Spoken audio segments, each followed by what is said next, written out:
Iranian students burned U.S. flags and chanted anti-American slogans outside the former U.S. embassy in Tehran on Wednesday. Some said the nuclear deal has not improved their lives and that U.S. sanctions cannot make it worse. Iranian leaders have threatened to resume the country's uranium enrichment program, but Trump expressed confidence they will agree to negotiate for a new deal. And Iran will come back and say, we don't want to negotiate, and of course they're going to say that, and if I were their position, I'd say that too for the first couple of months. We're not going to negotiate, but they'll negotiate.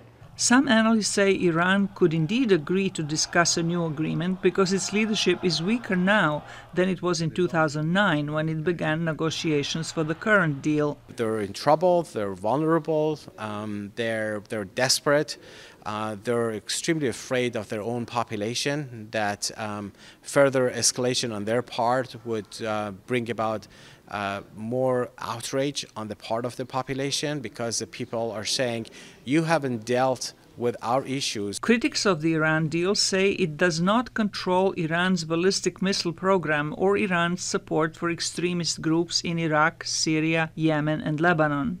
But U.S. allies Britain, Germany, and France say that any deal that halts Iran's nuclear arms development is better than none. Je regrette la décision du président américain. I regret the decision of the American president. I think it is a mistake, and that's why we Europeans have decided, and we said it again last night, to remain in the 2015 accord, as I had the opportunity earlier to remind Iranian President Hassan Rouhani. This deal, we negotiated it, we signed it, and it is the best way to control Iranian defense nuclear activity until 2025. Questions have also been raised about the United States' credibility in the upcoming negotiations with North Korea on dismantling its nuclear program.